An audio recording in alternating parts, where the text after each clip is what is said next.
Ang pagmamahal ay dumarating sa tamang oras at pagkakataon. Minsan, tinatanong pa natin ang ating sarili na bakit hinayaan muna tayo ng Diyos na magkamali ng paulit-ulit at mapunta sa maling tao ng ilang beses. At bakit hindi na lang tayo ihatid sa mga taong nakatadhana talaga para sa atin. Madalas ay makikilala nga natin ang tamang tao para sa atin ngunit nasa mali namang panahon. Magkagayon pa man, nasa atin na lamang kung paano natin itatama ang panahon para sa tamang tao. Katulad na lamang ng kwentong ibabahagi sa atin ngayon ng kabarangay natin na si Allen, na bagamat natagpuan na ang tamang tao ay sinubok naman ng maling pagkakataon. Gusto mo na bang makarelate sa kanya? Alamin natin yan sa mga kwento ng pag-ibig, buhay at pag-asa sa nangungunang Barangay Love Stories. Dear Papa Dudut, magandang araw po sa inyo at sa mga loyal kabarangay na nakikinig ngayon. Itago nyo na lamang po ako sa pangalang Allen. 32 years old at kasalukuyang nakatira sa Kapalonga, Camarines Norte. Kasama ang aking butihing asawa at nag-iisa naming anak. Sumulat ako upang ibahagi ang mga maling nagawa ko sa buhay. Wala namang perpektong tao, ika nga nila. Lahat tayo ay nagkakamali pero nasa atin kung handa tayong itama ang pagkakamaling yon. At para na rin ipabatid sa lahat na kung ano man ang meron tayo o kung sino man ang taong nilaan ng Diyos para sa atin ay dapat tayong makontento at pahalagahan ang mga yon. Katulad ko na matagal na nangarap na makasumpong ng babaeng totoong magmamahal at magpapahalaga sa akin dahil sa dinami-rami ng babaeng nakarelasyon ko, ay wala isa man sa kanila ang sineryoso ako. Mabait ako kahit sinong taga sa aming lugar ay alam yon. Yung tipong kahit na walang-wala ako ay nagagawa ko pa rin tumulong sa iba. Palabiro din ako at mahusay ako makisama sa mga taong nakapaligid sa akin.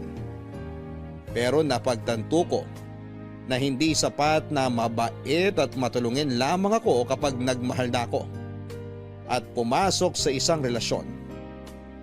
Hindi ko masasabing nagkukulang ako sa kanila dahil lahat ibinigay ko.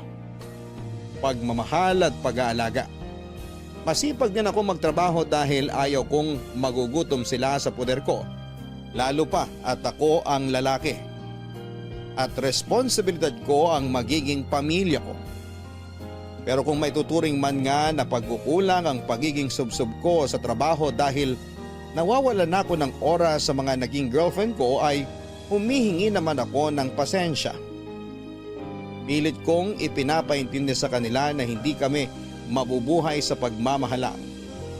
At kailangan kong kumayod kung sakali man nabiyayaan na kami ng anak. Pero sadyang kahit gawin mo ang lahat, ay kung iiwan ka ng isang tao ay iiwan ka talaga niya, Papa Dudut. Sa edad ko nga na 15 noon, Papa Dudut, ay maaga na ako nagbanat ng buto dahil sa hirap ng buhay namin sa probinsya. Na ultimo pag-aaral sa elementarya ay hindi ko na natapos pa. Hanggang sa magbinata ako noon ay wala akong inatupag kung hindi ang magtrabaho.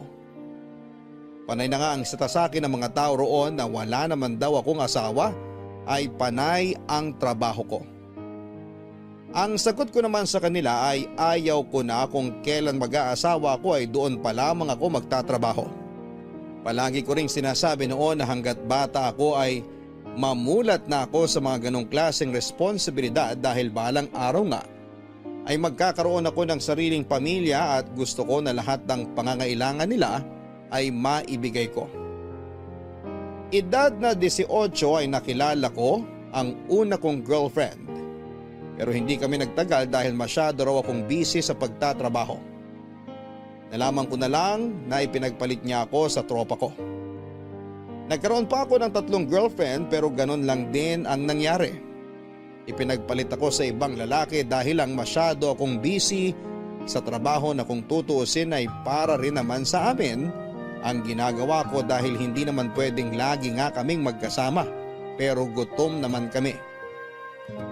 Hanggang sa nakilala ko si Lenny sa trabaho ko nang lumuwas ako sa Laguna. Ang akala ko ay makakatuluyan ko na siya hanggang dulo dahil sa lahat ng naging girlfriend ko ay siya ang bukod tanging nagtagal sa akin. Nung una ay wala namang problema dahil pareho naman kami ng pinapasukang kumpanya, magkasama kami sa trabaho. Magkasama pa kami sa bahay nila sa Laguna. Magkasundo kami sa maraming bagay at para na talaga kaming mag-asawa. Pero hindi nagtagal ay nalaman kong napakasilosa niya at kahit wala naman akong ginagawang masama ay nagagalit siya sa akin o kaya ay aawayin na lamang niya ako bigla.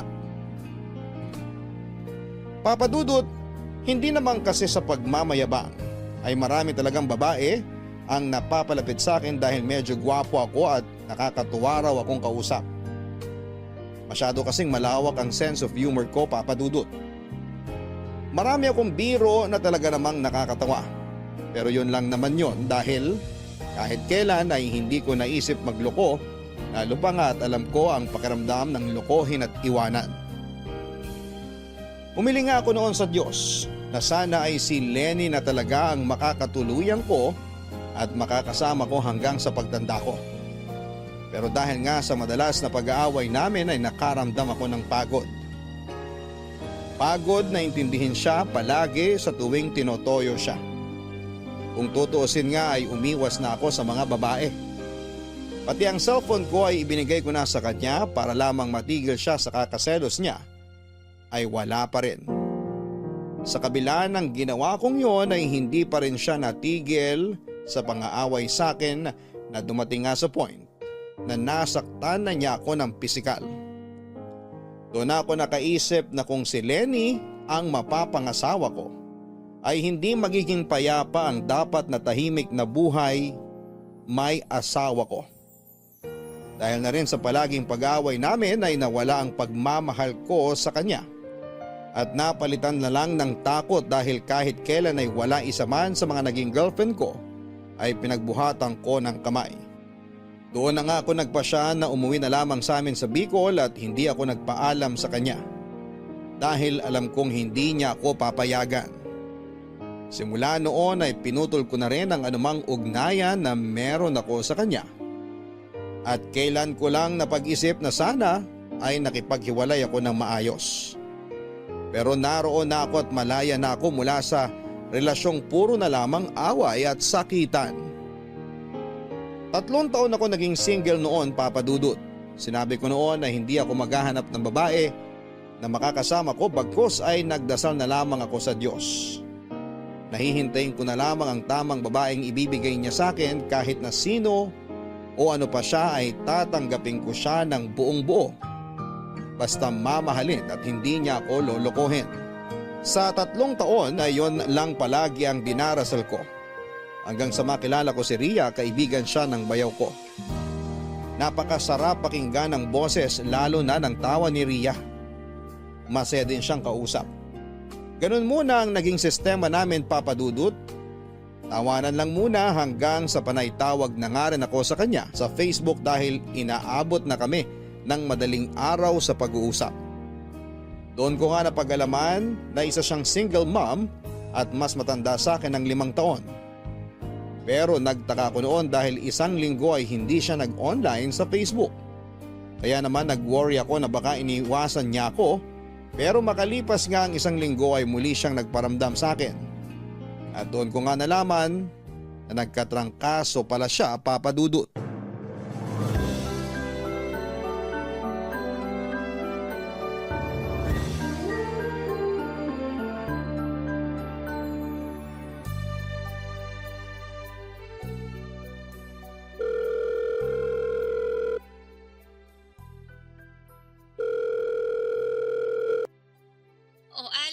Napatawag ka. Kumusta na pakiramdam mo? Okay naman ako. Medyo pagaling na. Ikaw ba? Ayos na ako. Nakausap na ulit kita eh. Bakit? Namiss mo ba ako? Kung sabihin ko bang oo, pagtatawanan mo ba ako? Hindi. Ba't ko naman gagawin yun? Oo, kung ano-ano ngang naisip ko nung di kita nakitang online sa Facebook eh. Ano naman ang naisip mo? Ayun nga, naisip ko na baka ayaw mo na akong kausap. Naisip ko rin na baka iniiwasan mo na ako. Ba't ko naman gagawin yun? Tsaka ba't mo naisip yan? Siguro hindi ako magpaparamdam sa'yo o iiwas ako sa'yo kung may kasalanan ka or may nagawa kang hindi ko gusto. Pero wala naman ako natatandaang may nagawa ka sa akin eh. Oo, wala nga akong nagawa sa'yo kaso yun yung pumasok sa isip ko nun eh. Alam ko namang marami kang kachat kaya posible talagang makalimutan mo ko. Kasi bago mo pa lang naman akong kakilala. Advance ka naman mag-isip. Nagkatrangkaso lang ako kaya hindi ako online. Pero ngayon okay na ako. Buti naman umokay ka na. Nag-alala talaga ako sa'yo eh. Salamat sa pag-aalala mo ha. Wala yun. Tsaka sa totoo lang, kinabahan ako nung bigla na lang di kita nakausap. Akala ko bigla ka na lang nagsawa eh. Ang pagkakakilala ko kasi sa mga babae, madaling magsawa. Huwag mo akong kinukumpara sa ibang babae. Hindi ako katulad nila. Pasensya ka na. Halos lahat kasi ng nakilala kong babae, napakabilis magsawa. Ay, ibahin mo ako. Magsasawa siguro ako kung alam kong hindi ka naman interesadong kausap ako. Tsaka, bakit naman ako magsasawa? Ang saya mo ngang kausap. Tapos nakakatawa pa yung mga joke mo. Natutuwa talaga ako sa'yo. Talaga? Oo nga. Ito ka lang laging niloloko eh. Hindi naman. Nasanay lang din kasi ako na parati tayong magkausap eh. Araw-araw, maghapon, magdamag. Kaya sinong di mag-iisip kung yung taong lagi mong kausap biglang mawawala ng isang linggo? Gusto ko talaga mag-Facebook na may trangkaso ako. Kaso sobrang sama talaga ng pakiramdam ko. Sumasakit yung ulo ko kapag nakatutok sa cellphone. Sinong nag-asikaso sa mga anak mo? Ako? Wala naman ibang mag-aasikaso sa kanila kundi ako lang. Ako lang naman kasi naiiwan dito sa bahay. Si mama araw-araw nasa trabaho. Buti kaya mo. Nanay ako, hindi pwedeng hindi ko kayanin no. Kahit may sakit ako, hindi tumitigil ang responsibilidad ko sa kanila. Minsan ba hindi mo naisip na makipagbalikan sa dati mong kinakasama? Hindi. Kahit bigyan ng pagkakataon, hindi na ako babalik sa toxic na relasyon namin. 3 anak mo. Dapat may katuwang ka sa pag-aalaga sa kanila. Kaya ko naman sila alagaan ng mag-isa lang ako. Hindi ko kailangan ng katuwang sa buhay tapos ganun lang din naman ang magiging ugali. Sa una lang magaling tapos pag may problema hindi ko maaasahan. Hindi naman ako ganun. Ang ibig kong sabihin, hindi naman lahat ng lalaki ganun. Meron pa rin namang mga matitino. Tsaka yung kayang panindigan yung responsibilidad hanggang dulo. Wala naman akong sinasabi. Nag-overthink ka na naman eh. Hindi naman ako nag-overthink. Ang sinasabi ko lang, huwag mong isara ang puso mo para sa panibagong pag-ibig. Nagsalita ang 3 years ng single. Oo, 3 years na akong single pero di naman ibig sabihin nun sarado na ang puso ko. Ayoko lang na hanapin ang pag-ibig. Hayaan ko na lang na kusa siyang dumating sa akin. At kapag nangyari yun, kahit sino pa siya o ano pa siya, mamahalin ko siya at tatanggapin ko siya ng buong buo. Swerte pala ng babaeng mamahalin mo. Hindi naman. Baka nga ako ang swerte sa kanya pag nagkataon.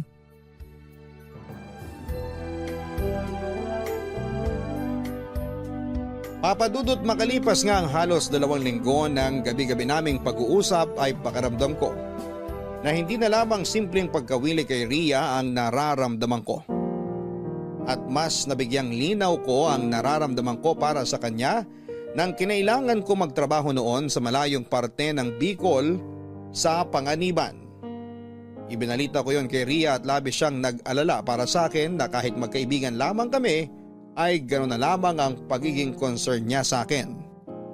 Nasabi ko kasi sa kanya na delikado ang trabahong pupuntahan ko, kung saan ay maghuhukay kami ng ginto sa isang napakalalim at makipot na balon. Maging ako ay kinakabahan sa trabahong yon dahil napakaraming pumasok sa isipan ko na posibleng masamang mangyari. Pero dahil nakapangako na ako sa kumpare ko noon na sasama ako sa kanya, sa trabahong yon ay nahiya na akong umatras. Pinaalalahanan nga ako noon ni Ria na palaging mag-ingat at magdasal bago lumusong sa ilalim at ganun din daw ang gagawin niya. Palagi raw niyang isasama sa kanyang mga panalangin ang kaligtasan ko. Nagpaalam nga ako sa kanya noon na magtitiis muna kami na hindi kami mag-usap, lalo pa't walang signal sa lugar na pupuntahan ko. 1 linggo nga ang paalam ko sa kanya noon pero 2 araw pa lamang ay bumalik na ako ng Kapalonga dahil hindi na rin ako nakatiis nang hindi kami nag-uusap. Kaya nga nang makabalik ako sa amin ay agad ako naghulog ng piso wifi at tinawagan siya.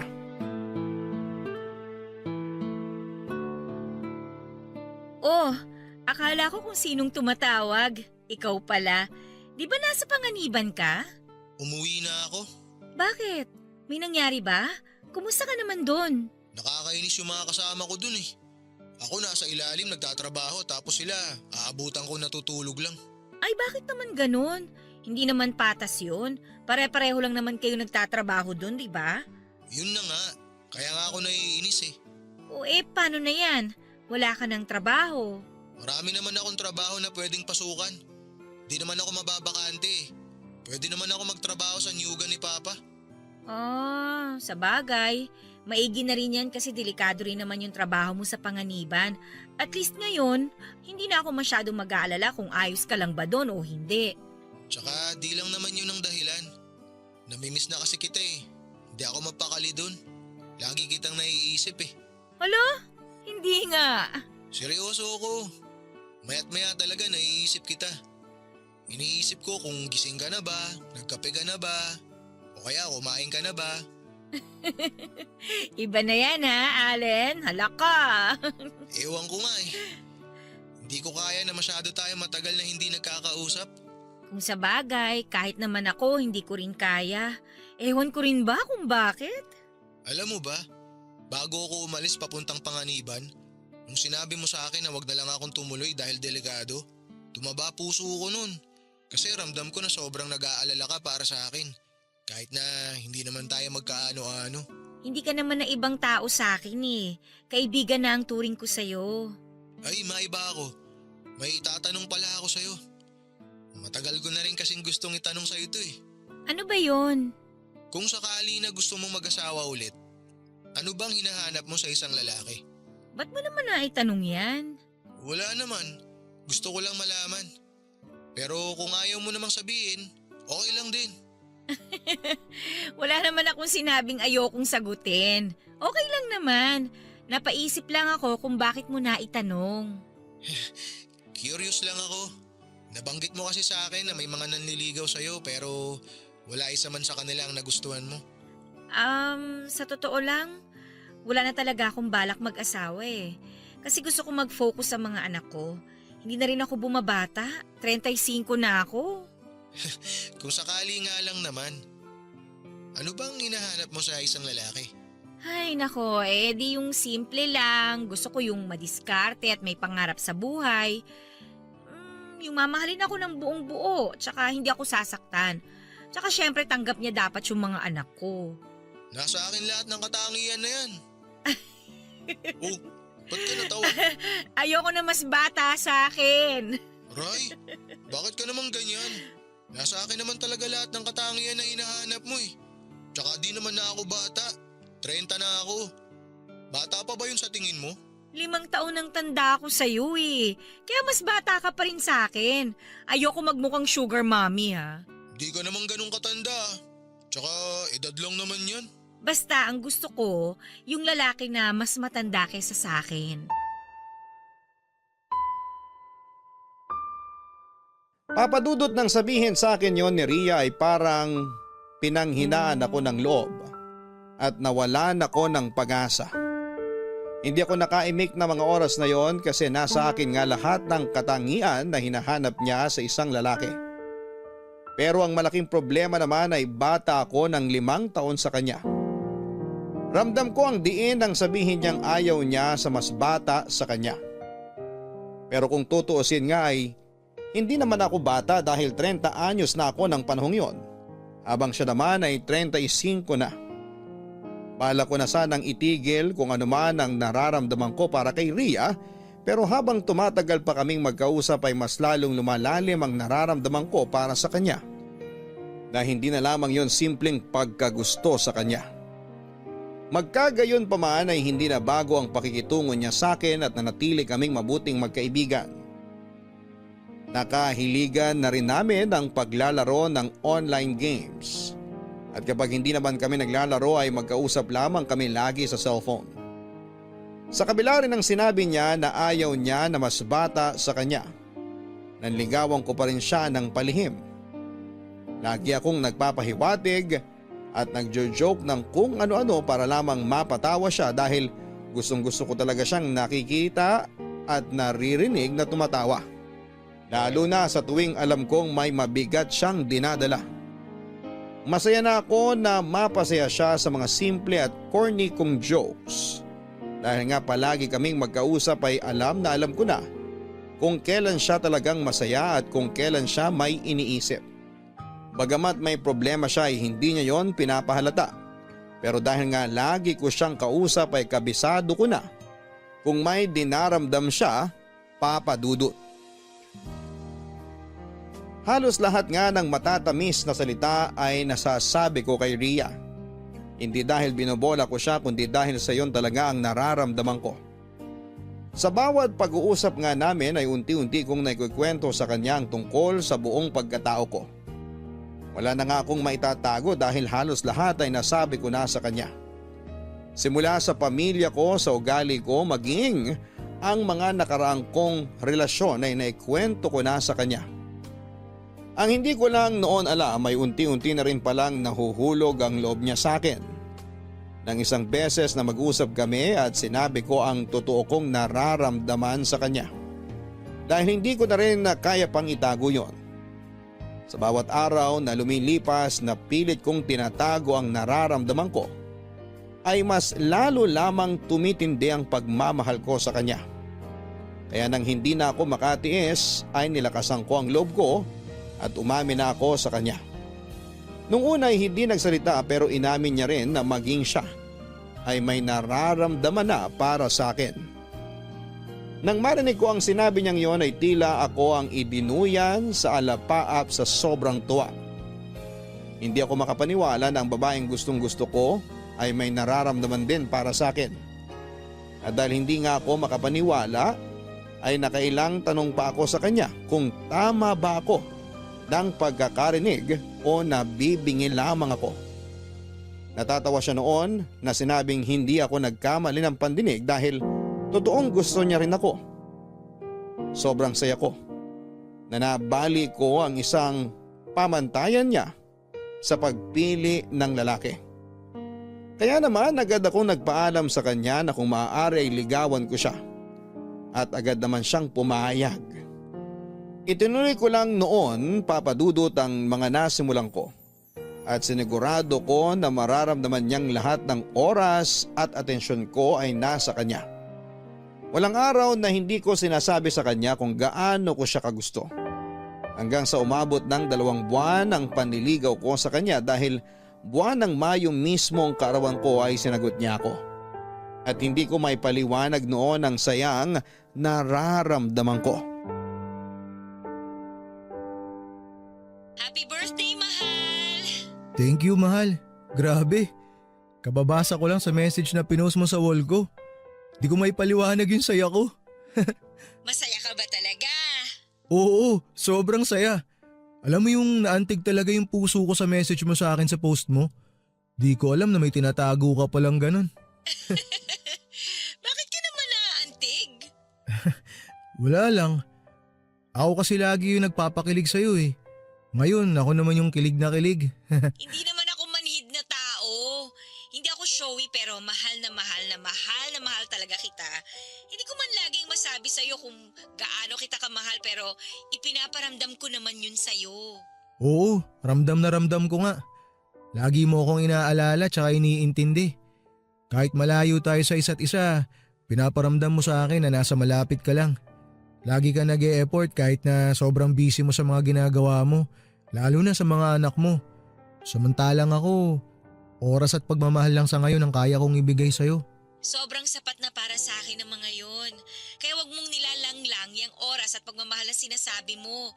Kasi napakasaya ko na sa dalawang bagay na yan. Maraming salamat mahal ha. Pangako, hinding-hindi talaga kita sasaktan at lolokohin. Masyado kitang mahal para gawin yun eh. Hinding-hindi ko sasayangin lahat ng effort mo para sa akin. Mamahalin kita at aalagaan ko kayo ng mga bata. Sige, panghahawakan ko yung sinabi mo ha. Oo mahal, panghawakan mo. Magtiwala ka lang sa akin. Pero, totoo ba yung nabasa ko dun? Na sinasagot mo na ako? Oo, ayaw mo ba? Anong ayaw? Siyempre, gustong gusto ko. Napakagandang regalo nito sa akin. Ikaw at ang matamis mong oo. Bolero. La, hindi ako bolero. Pero mahal, gusto ko sana na sabihin mo sa akin dito sa tawag na sinasagot mo na talaga ako. Ganon? Oo. Ano? Tayo na ba talaga? Okay, sige na nga. Allen? Oo. Sinasagot na kita. Girlfriend mo na ako. Yun! Grabe talaga yung saya ko ngayon. Salamat mahal. Hinding-hindi ka talaga magsisisi na sinagot mo ako. Oo, alam ko. Pero happy birthday ulit, mahal. Ay, happy talaga. Di ko nga maipaliwanag yung saya ko eh. Masaya ako na masaya ka. Mahal na mahal talaga kita, Ria. Ako rin. Mahal na mahal kita. Kahit anong mangyari, hinding-hindi magbabago yun. Lalo naman ako. Hinding-hindi kita iiwan kasi ikaw nga yung pinangarap ko na di ko hinanap eh. Pero kusa kong natanggap. Ayan, dyan ako nahulog sa mga matatamis na salitang yan eh. Nahanda naman akong panindigan. Mag-iipon lang ako. Tapos pupuntahan kita dyan sa inyo. Gusto na rin kita makita tsaka mayakap ng personal eh. Walang problema. Open kang pumunta dito anytime. Kilala ka naman ng pamilya ko. Gusto ka rin naman nila makilala ng personal. Hayaan mo mahal. Haharap ako sa pamilya mo. Hihingin ko na rin sa kanila ang kamay mo. Kasi ayaw na talaga kitang pakawalan eh. Anong ibig mong sabihin? Gusto ko na nga kayong iuwi dito sa Bicol eh. Pero syempre, kakausapin ko muna ang pamilya mo. Magpapaalam muna ako ng maayos sa kanila. Sigurado ka ba? Oo naman. Sigurado ako na ikaw na ang babaeng gusto kong makasama hanggang sa pagtanda. Eh, ikaw ba? Siyempre gusto ko yun. Pero remind lang kita ha. 3 ang anak ko. Naisip ko na yan. Mahal na mahal kita at ang mga anak mo. Ituturing ko sila na parang tunay ko ring anak. Pangako? Oo, pangako. Tanggap na tanggap ko ang buong pagkatao mo. At kasama sa mga minahal ko sa'yo, yung mga anak mo. Salamat ha. Salamat kasi mahal mo ko. Huwag kang magpasalamat mahal. Kasi deserve mo naman talaga ang mahalin ng todo.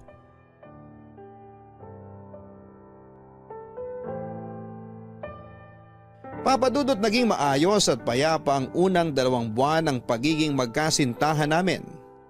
Masaya kami at nagkakaintindihan sa lahat ng bagay.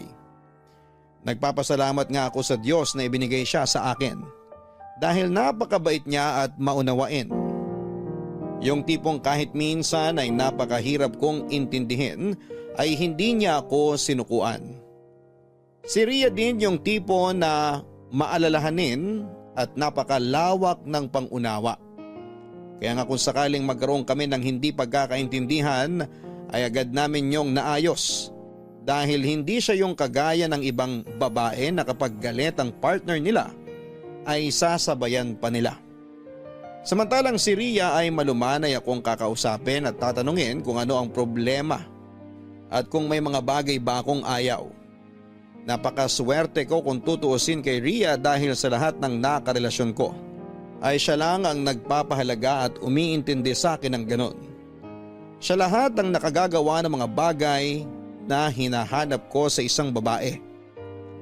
Pero ang akala ko noon at tahimik na relasyon namin ay nagulo ng umeksena ang dating kinakasama ni Ria at nakiusap sa kanya na magkabalikan sila. Sa totoo lang ay natakot ako ng husto dahil alam kong wala akong laban kung sakali. Sinungalang ba ako kumpara sa dati nitong partner? Siyang unang minahal ni Ria bago ako at mas malala pa nga dahil may mga anak silang nag-uugnay sa kanila. Pero nawala lahat ng pag-aalala ko nang ako ang piliin ni Ria at pinatunayan niya sa akin kung gaano niya ako kamahal. Malabo na nga rin daw na bumalik pa siya sa dating partner dahil napaka-toxic daw ng relasyon nila. Walang araw na hindi sila nag-aaway at bukod doon ay nananakit umano ang dati nitong partner kapag nalalasing. Sinabi pa niya sa akin na ako na ang lalaking nagmamay-ari ng puso niya. Lalo ko siyang minahal dahil doon at kasama sa mga minahal ko sa kanya ay ang mga anak niyang itinuring ko na ring para ko ng mga anak. Lumipas pa ang mga maraming buwan ay nanatili kaming matatag sa kabila ng napakaraming balakid sa relasyon namin. Hanggang sa napagpasyahan ko na nga na iuwi na sila sa amin sa Bicol para personal na makilala na siya ng pamilya ko. Wala namang naging problema dahil botong-boto sa kanya ang nanay ko. Ang nanay ko pa nga mismo ang nagsabi noon na ingatan ko si Ria at mahalin dahil alam niya at nakikita niya na tunay ang pagmamahal nito sa akin. Wala raw siyang pakialam sa kung ano ang nakaraan ni Ria dahil ang tanging mahalaga lang daw sa kanya ay ang malamang hindi ako sasaktan at lolokohin ng babaeng napili kong mahalin. Sa pagtira nga namin sa Bicol ay naging masaya kami bilang isang buong pamilya. Pero ang akala kong tahimik na buhay namin ay nagulo sa pagbalik ng ex-girlfriend ko na si Lenny mula sa ibang bansa. Nakiusap siya sa akin noon na magkita kami dahil nasa Bicol daw siya. Para sa isang trabaho at total ay malapit lang yon sa amin ay gusto raw niya na makapag-usap kami kagaya ng dati. Naisip ko naman na magkakakumustahan lamang kami kaya naman agad akong pumunta ng bayan kung nasaan si Lenny at nagtagpo kami sa isang coffee shop doon. Hindi na ako nagawalang magpaalam noon kay Ria dahil alam kong hindi niya magugustuhan. At ayaw ko rin naman na pagmulan yon ng away namin. Allen! Tito! Lenny, kanina ka pa? Di naman, halos kararating ko lang. Upo ka. Salamat. Kailan ka pa nakabalik? Mga 2 weeks na. May mga kailangan lang akong asikasuhin kaya ako nandito. At syempre, gusto rin kitang makita.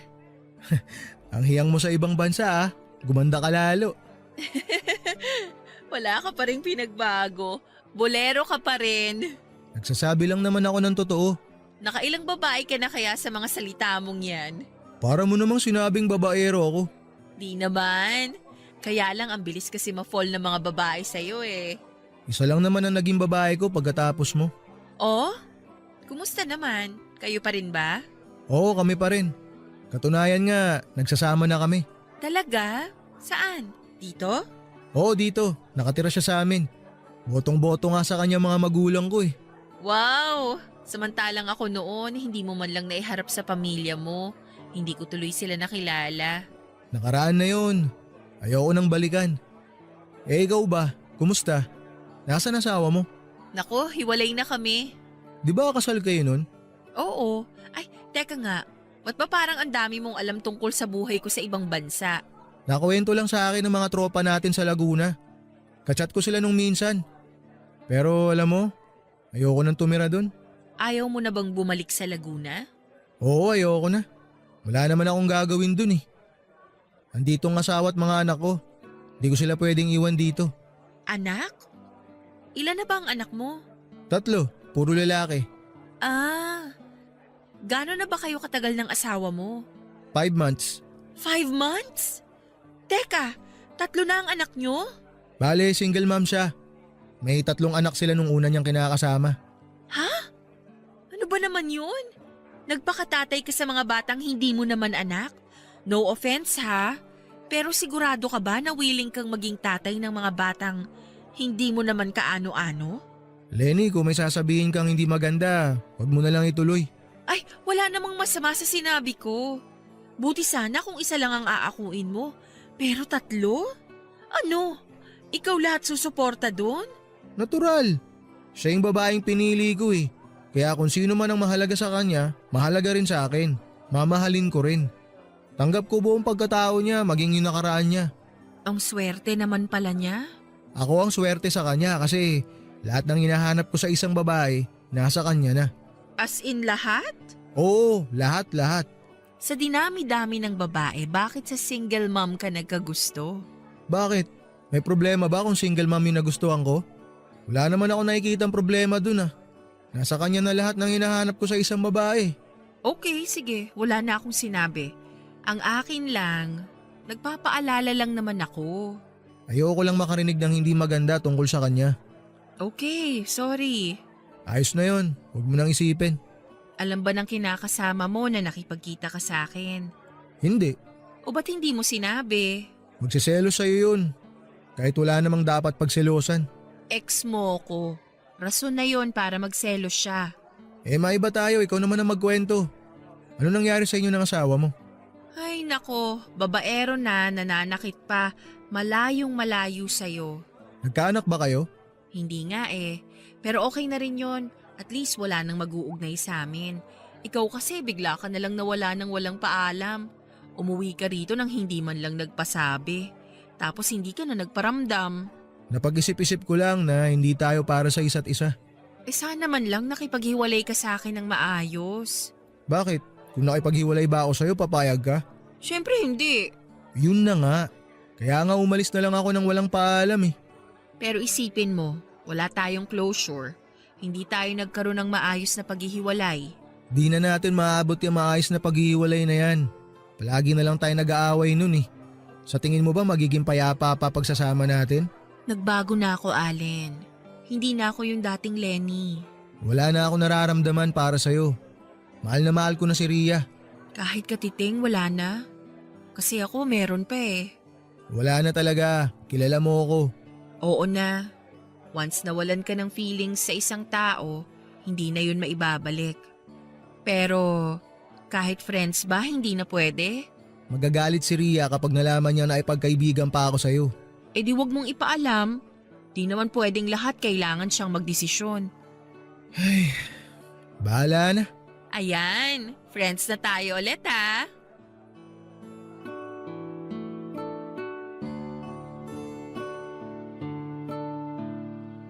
Papadudot one woman nga ako at tapat ako kay Ria. Pero hindi ko magawang ikwento sa kanya ang tungkol sa pagkakaroon namin ulit ng koneksyon ng ex kong si Lenny. Gustong gusto ko namang sabihin sa kanya pero hindi ko alam kung paano niya tatanggapin yon. Lalo pa nga at alam ko kung gaano siya ka-insecure sa mga naging ex ko. Sa totoo lang ay wala naman akong balak lokohin siya at palagi kong sinasabi sa kanya na siya lamang ang babaeng minamahal ko. At hindi ako maghahanap ng iba. Wala na rin naman akong nararamdaman kahit na kaunti sa mga naging ex ko. Dahil parte na lamang sila ng nakaraan ko. Ang kaso lang sa amin ni Lenny ay napakarami naming pinagsamahan kaya gusto kong maging magkaibigan kami ulit. Pero hanggang doon lamang yon. Ilang buwan nga na naging ganon ang setup namin ni Lenny. Lagi kaming nagkaka-chat sa social media kapag hindi nakikita ni Ria. Wala namang kaming ginagawang masama ni Lenny pero ayaw ko na magalit sa akin si Ria kapag nalaman niyang nakikipag-usap pa ako rito. Wala namang kaso sa akin na maging magkaibigan kami ulit ni Lenny dahil bago ko pa man siya maging girlfriend noon ay naging matalik muna kaming magkaibigan. Pero kagaya nga ng sinabi ko na kapag nawalan na ako ng pagmamahal sa isang tao ay hindi na yon maibabalik. Kaya naman kampante ako na maging magkaibigan kami ni Lenny.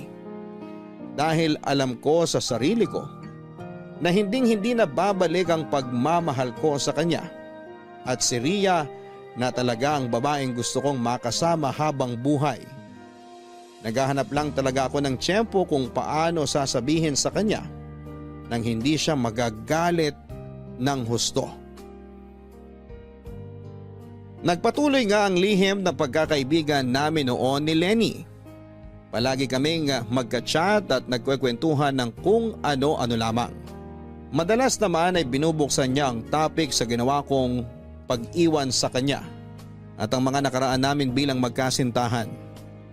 Tinatawanan ko na lamang ang mga yon dahil parte na lamang yon ang nakaraan namin, pero para sa kanya ay hindi naman daw talaga kami naghiwalay. Nawala naman daw kaming closure, pero nilinaw ko sa kanya na tapos na ang anumang meron sa amin noon. At humingi din ako ng pasensya sa ginawa kong pag-iwan sa kanya nang walang paalam. Napatawad naman raw niya ako at tanggap niya na hindi talaga kami ang para sa isa't isa. Ang akala ko pa noon ay maayos na ang lahat dahil kahit kailan ay hindi naghinala sa akin si Rhea. Ni minsan ay hindi ito nakialam sa mga personal account ko. Hindi katulad ng mga naging ex-girlfriend ko. Pero sadyang napakalakas ng pakiramdam ng isang babae at napatunayan ko yon nang isang araw ay kumprontahin ako ni Rhea at nagsimulang magtanong ng kung ano-anong may kinalaman sa mga ex ko.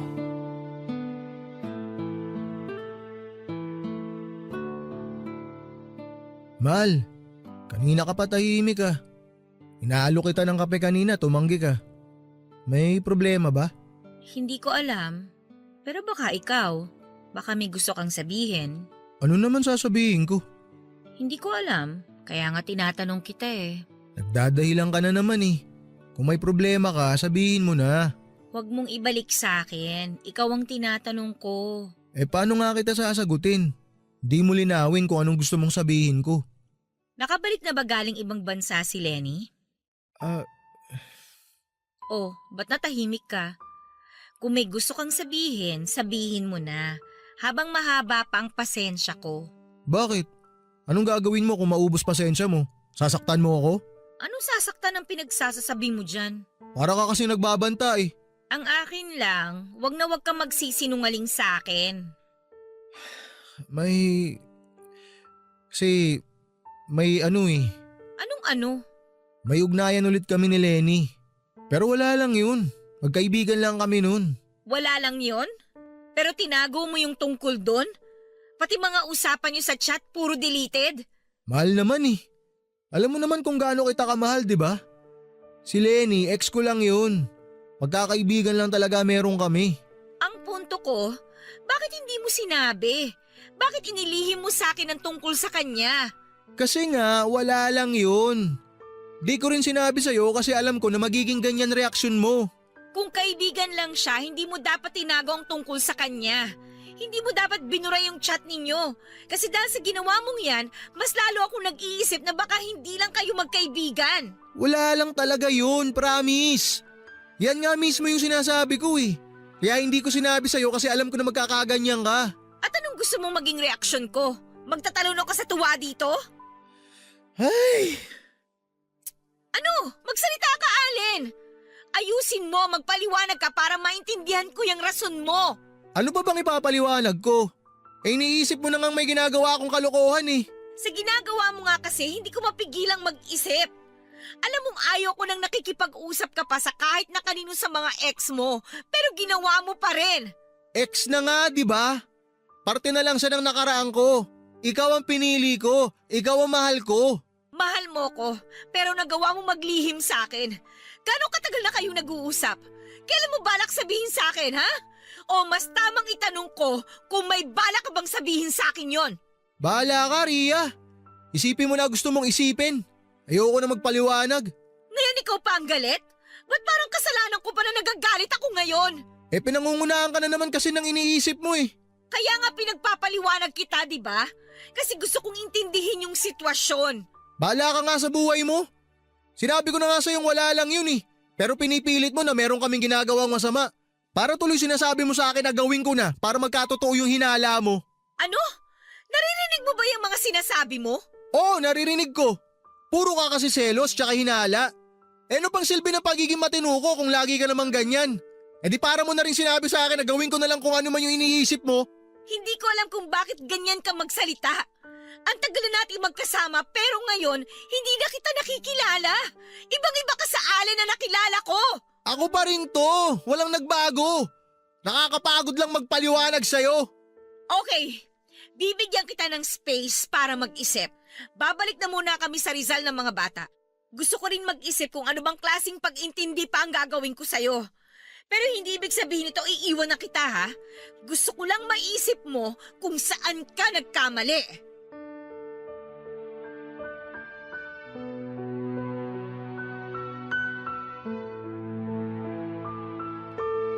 Papadudot sarado ang utak ko noon dahil sa mga sinabi ni Ria, kaya naman nang magpasya siyang umuwi ng Maynila kasama ang mga bata ay hindi ako tumutol.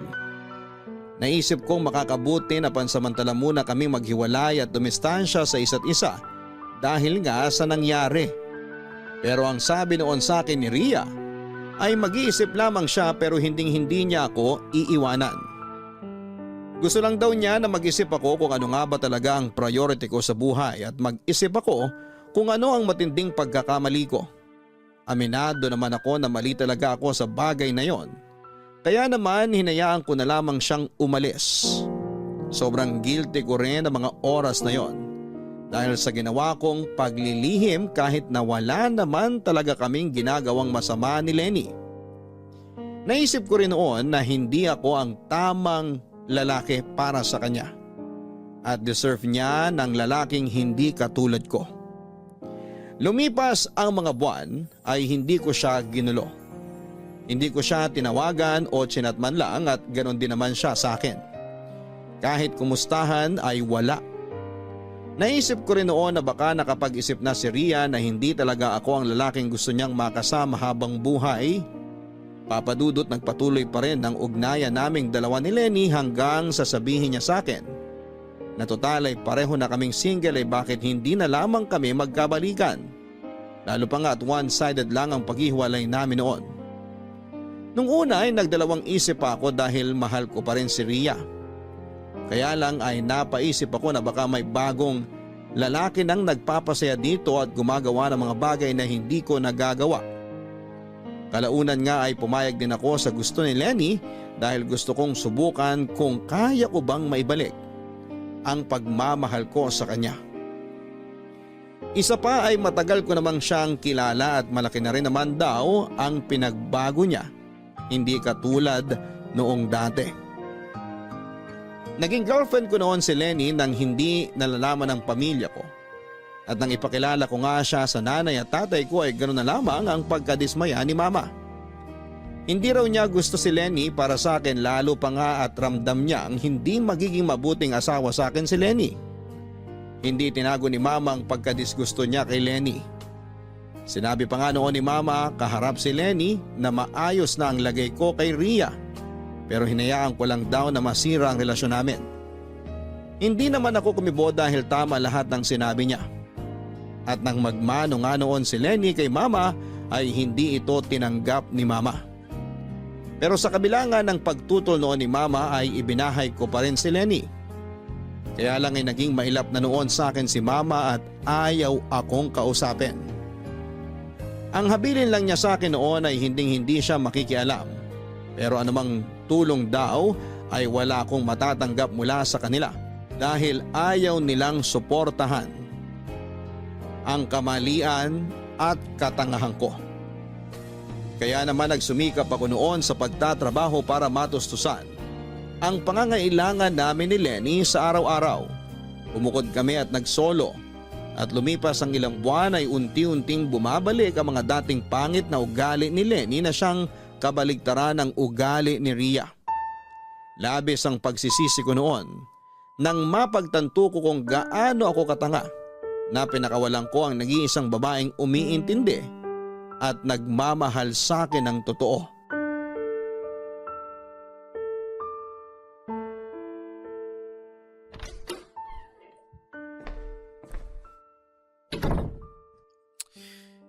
Lenny, Andiyan ka na pala, babe. kanina ka pa yata nakatutok dyan sa cellphone mo ah.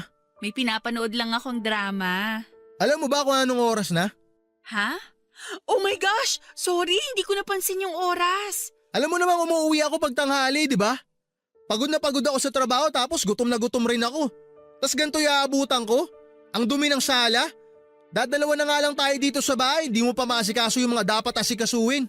Sorry na nga eh. Magluluto lang ako. Wag na, bibili na lang ako ng tinapay sa tindahan. Magluluto na nga ako, di ba? Bakit nagagalit ka pa? Eh anong gusto mong maramdaman ko? Hoy, Allen! Hindi ako sumama sa'yo para gawin mong katulong.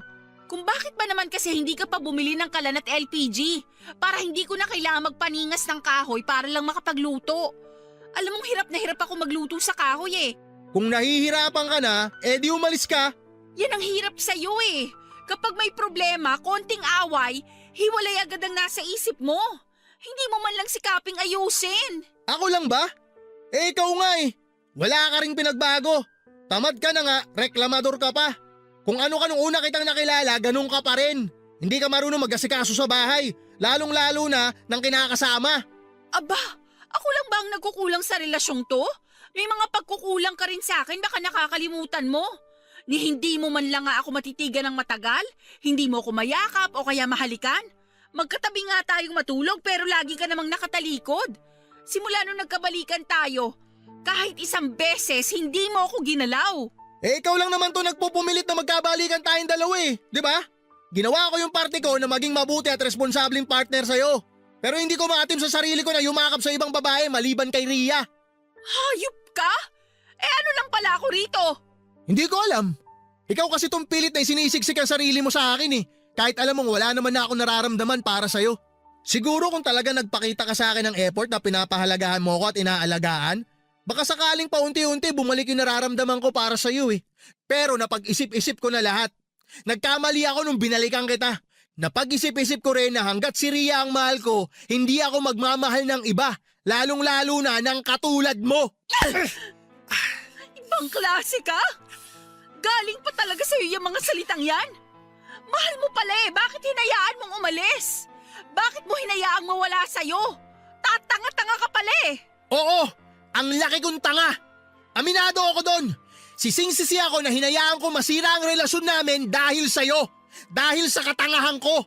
Ang tanga ko rin kasi nakipagbalikan pa ako sa'yo. Kahit hindi naman kita talaga mahal. Mananatili kang miserable, Allen. Tandaan mo yan. Lahat ng babaeng mamahalin mo, iiwan ka.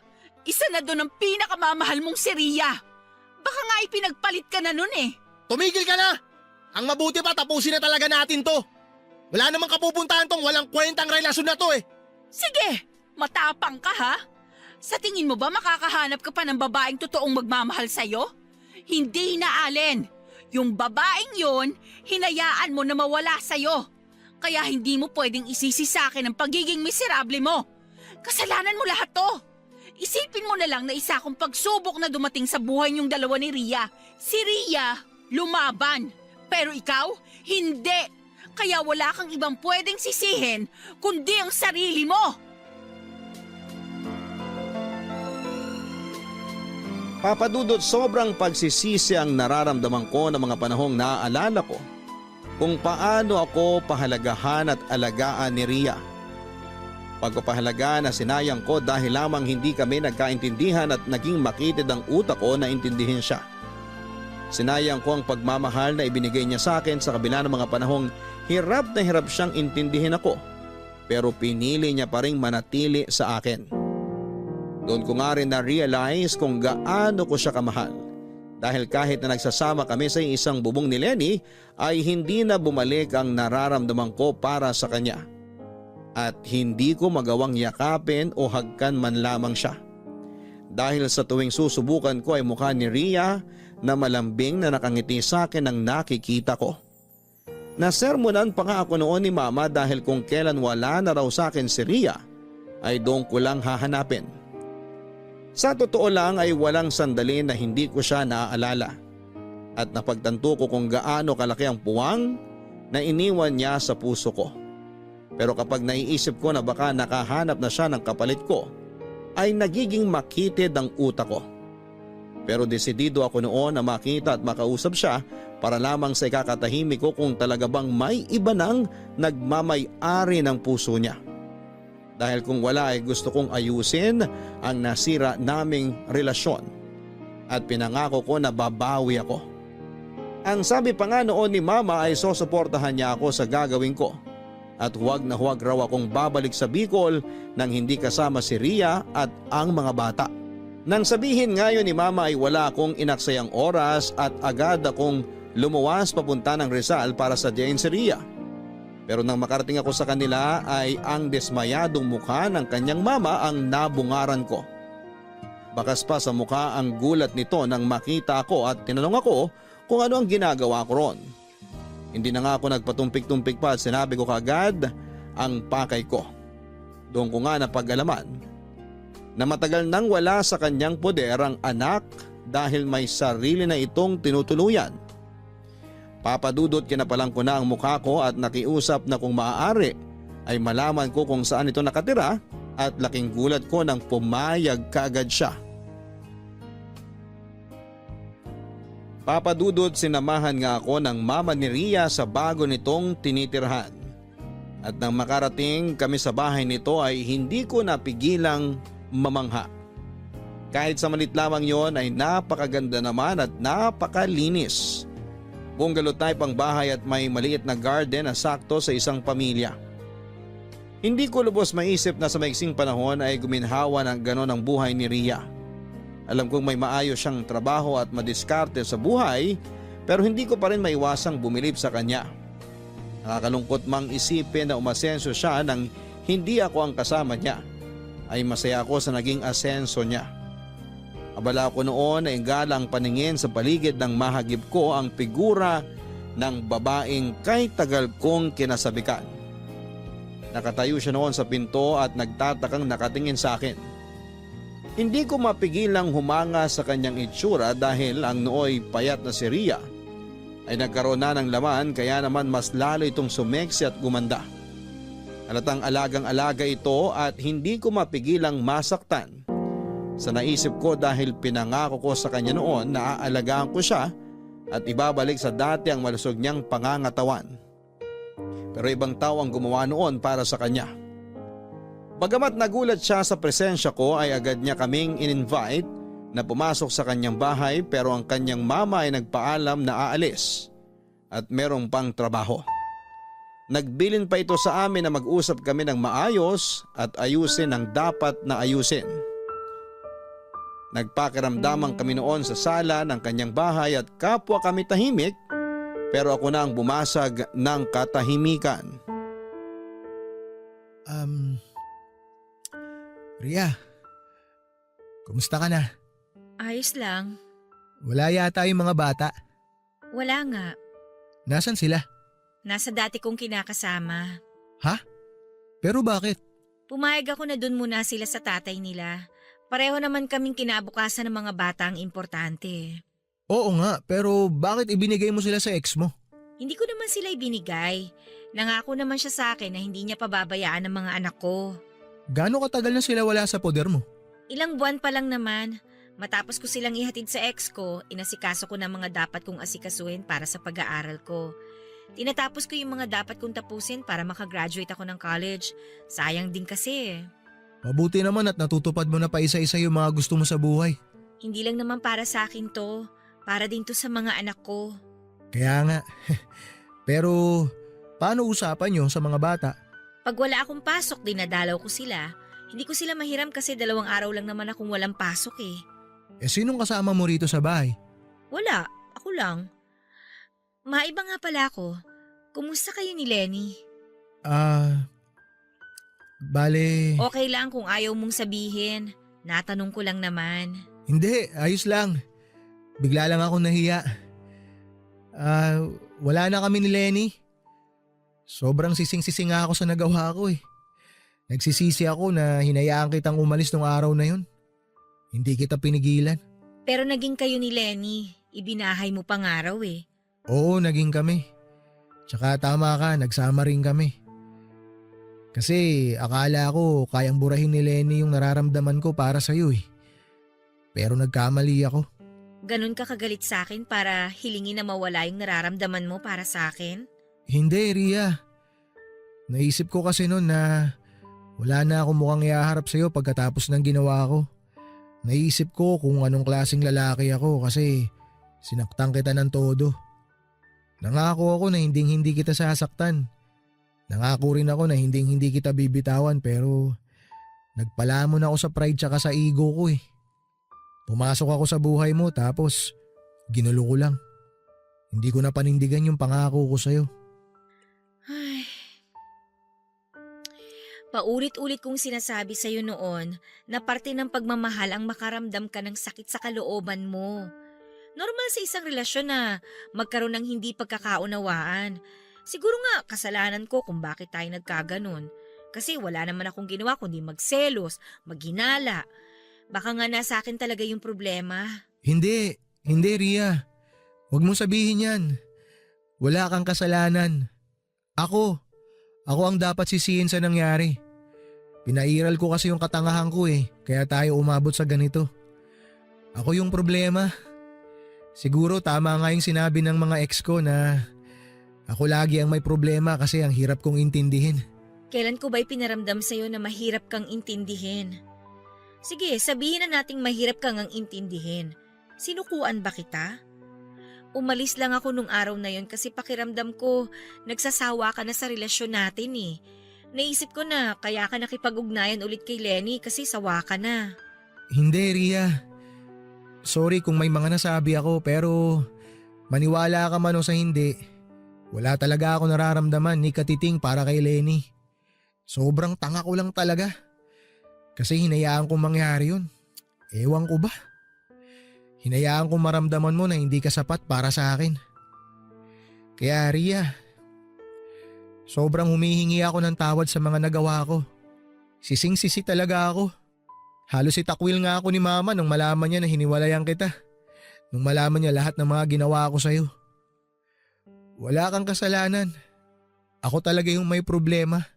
Tapos na yon, napatawad na kita.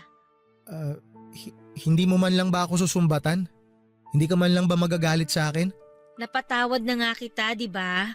Tsaka kung magagalit ako sa'yo o susumbatan kita, may babalik ba nun o mabubura ba nun yung nangyari? Di ba hindi naman?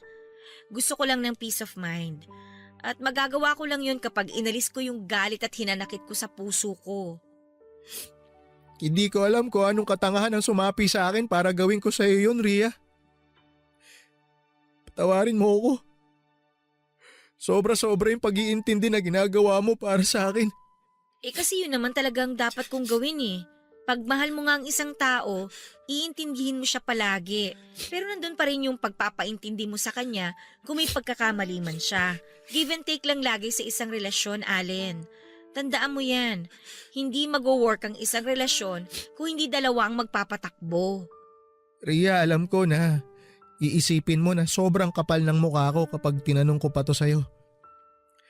Pero gusto ko lang malaman kung may mahal ka na bang iba? Nakafocus ako sa pag-aaral ko at sa trabaho ko. Sa tingin mo may panahon pa ako para dyan? Yun pa rin ba ang trabaho mo? Oo, doon pa rin. Regular na ako tsaka may kontrata na rin ako for 4 years. Congrats! Masaya ako para sa'yo. Buti may sarili ka na ring bahay. Oo. Matagal ko nang pinag-iipunan to. Nagpursigi talaga ako na magtrabaho ng magtrabaho. Hanggang sa nakumpleto ko na lahat ng kailangan para makapag-loan ako. Para may patayo ko tong bahay. Masayang masaya talaga ako para sa'yo. Salamat. Ikaw ba? Kumusta ka sa Bicol? Sa Batangas ako ngayon. Bumalik ako sa pagpapahinante. Wow, mabuti naman kung ganon. At least mas makakatulong ka sa pamilya mo. Oo. Tsaka gusto ko rin na bumawi sa tao na hanggang ngayon, mahal na mahal ko pa rin. Kung bibigyan ako ng pagkakataon. Kung gusto mong bumawi, gawin mo. Hindi yung puro salita.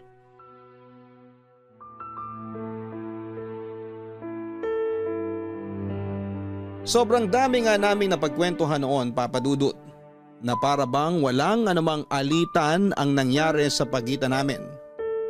Napaisip ako na posible pala yon na nakakapag-usap kami ng normal kahit na gano'n ang kinahinatnan ng aming relasyon. Pero mas nangibabaw sa akin ang kasiyahan sa kaalaman na hindi na nagkaroon pa ng lalaki sa buhay ni Ria pagkatapos ko. Dahil nga doon ay umasa ako na baka sakaling may nararamdaman pa siya sa akin kahit na kaunti na lamang at handa akong gawin lahat para maging buo ulit yon. Napagdesisyonan ko noon na ligawan siya ulit at nakahanda akong gawin ang lahat ng paraan para bumalik ang tiwala niya sa akin. Dahil alam ng Diyos na siya lamang ang minahal ko ng ganon at nagsisisi ako sa nagawa ko sa kanya. Alam din ng Diyos na kahit si Lenny ang kasama ko noon ay na kay Rian naman ang puso't isipan ko. Naikwento nga niya sa akin na busy siya sa pagtatrabaho habang nag-aaral sa kursong HRM. Natuwa ako na tinuloy niya ang pag-aaral niya dahil alam ko kung gaano niya kagustong makapagtapos ng pag-aaral kahit 35 years old na siya. Lalo pa nga at 1 taon na lamang ay graduate na siya. Ikinuwento niya rin kung paanong nagtrabaho siya sa gabi bilang isang freelance artist at sa umaga naman ay nag-aaral. Sa mga sinabi niyang yon ay hindi ko mapigilang mas lalong humanga dahil nakikita ko kung gaano siya kapursigido na maging asensado sa buhay. At plano rin daw niya na magbukas ng sarili niyang negosyo dahil katwiran niya ay hindi habang buhay ay may trabaho siya. Sobrang proud ako ng mga oras na yon dahil napakapambihira talaga niyang babae. Walang sino man ang kayang humigit sa kanya para sa akin. Papadudot naging magkaibigan ulit kaming dalawa at tuwing 2 linggo nga ay lumuluwas ako ng Maynila galing Bicol para lamang bisitahin siya at syempre ligawan. Hindi rin nagtagal ay sinagot niya ako sa pangalawang pagkakataon dahil wala naman daw siyang magagawa kung ako talaga ang minahal niya noong una pa lamang. Sa kabila ng kagustuhan naming magsama ay hindi muna namin ginawa yon dahil may mga trabaho akong naiwan sa probinsya namin na kailangan kong tapusin. Isa pa ay ayaw ko na si Ria lamang ang nagtatrabaho. Gusto ko na kahit malit lang ang sahod ko ay may pagmamalaki niya ako bilang responsableng lalaki na anumang oras ay handang lumagay sa tahimik na buhay may asawa. Kahit na LDR nga kami noon ay kinaya namin. Lahat ng paraan ay ginawa namin para hindi namin maramdaman na malayo kami sa isa't isa. Palagi kong sinisigurado na kahit gaano ako kabala sa trabaho ay naglalaan pa rin ako ng oras para sa kanya. Dahil ayaw kong isipin niya na hindi ako seryoso sa pakikipagbalikan sa kanya. Kapag may sumusobra naman akong sahod sa pagpapahinante ko ay nagpapadala ako sa kanya ng pera para kahit papaano ay makatulong sa pag-aaral niya. Nung una ay ayaw niyang tumanggap ng tulong mula sa akin pero nagpumilit ako. Hanggang sa dumating nga ang araw ng kanyang graduation. At pinilit ko talagang lumuwas dahil gusto ko na makita siyang sumampa ng entablado at tanggapin ang kanyang diploma. Nang masaksihan ko yon ay halo-halo ang aking emosyon. Masaya ako na sobrang proud sa babaeng mahal na mahal ko. Sobra-sobrang pagmamalaki ko na siya ang babaeng minahal ko at ako naman ang lalaking minahal niya.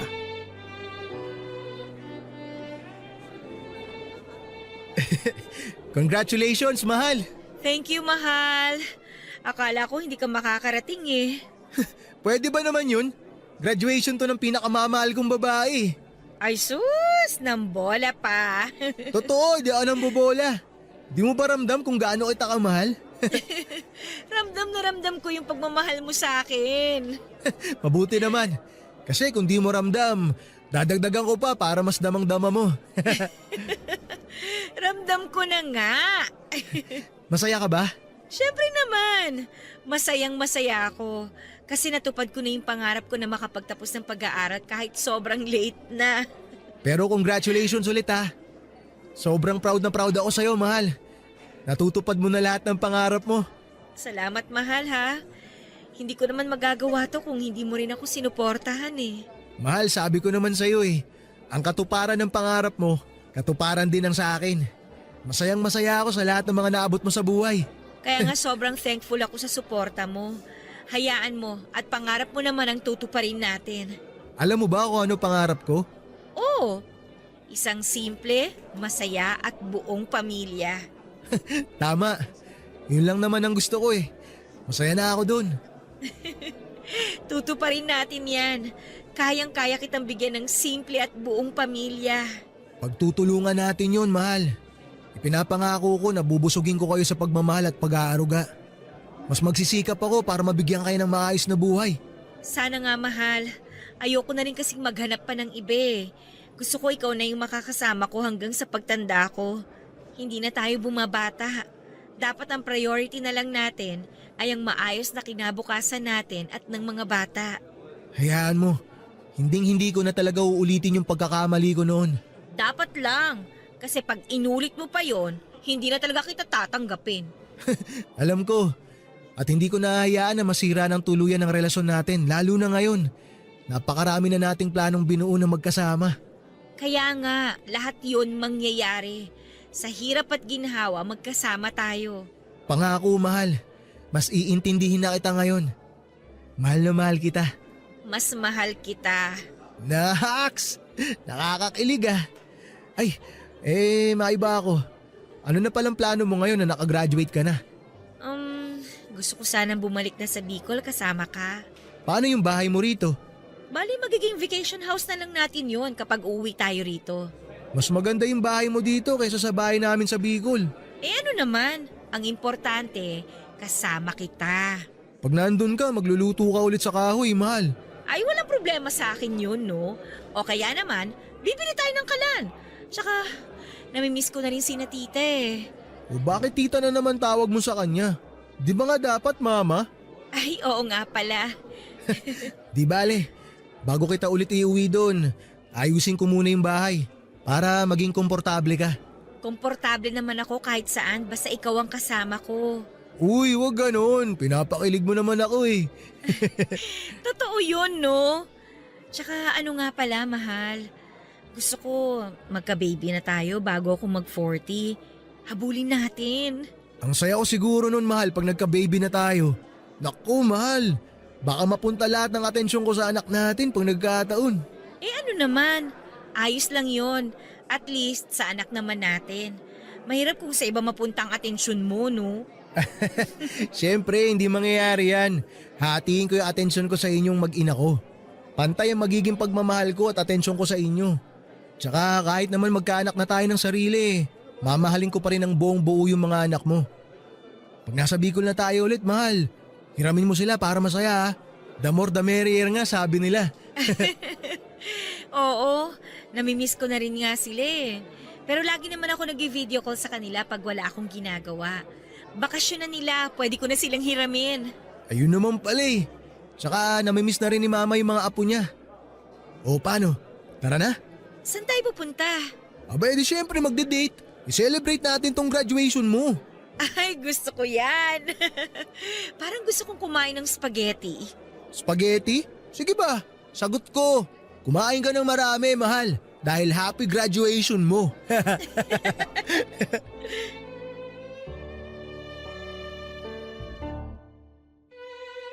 Papadudot, katulad nga ng aming plano ay nagsama kaming dalawa sa bahay niya ng mga ilang buwan.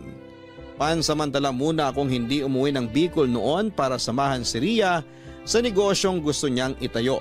May ipon din ako noon galing sa pagtatrabaho ko at ibinigay ko yon sa kanya para makapagsimula na kami sa negosyong gusto niya. Gusto ko kasing tulungan siya sa lahat ng gusto niyang gawin. Gusto ko na ako yung tao na maaasahan niya sa mga ganong kaimportanteng bagay.